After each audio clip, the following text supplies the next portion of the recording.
ይሄንን ቪዲዮ አይተነው እንመለስ። ቲክቶክ ከጀመርኩ ገና 4 ወር እንኳን ይሞላኝ ባይሆንም ግን በወር ውስጥ ከ10 ሚሊዮን በሁለት ውስጥ ደግሞ እስከ 18 ሚሊዮን እይታዎች የሚያገኙ ኮንቴንቶችን ክሬት እያደረኩ እገኛለሁ። በ4 ወር ነው ያለው። እውነትህን ነው። ሰው ቆይ ምንድነው እንደዚህ የሚበጠረቀው? ይሄንን ቆይ ላሳያችሁ። ፕሮፋይል ውስጥ እንገባለን።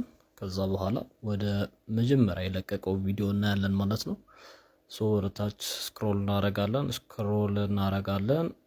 እንግዲህ የመጀመሪያው ቪዲዮ ይሄ ነው። ስለዚህም የመጀመሪያው ቪዲዮ በ2022 12ኛ ወር በ18 ቀን ነው ማለት። ይህም ማለት ኦልሞስት 2 ዓመት ከ3 ወር ይሆነዋል ማለት ነው። ይሄ አካውንት እንደምታዩት ቲክቶክ ላይ የሚታየው ሁሉም ነገር እውነት አይደለም። እንደዚህ አይነት እንቅጭን ነገሮች ወይም እውነቱ እንዲደርሳችሁ የምትፈልጉ ከሆነ ላይክ፣ ኮሜንት እንዲሁም ሼር በማድረግ ፎሎም እያደረጋችሁ ሰፖርት አርጉኝ። አመሰግናለሁ።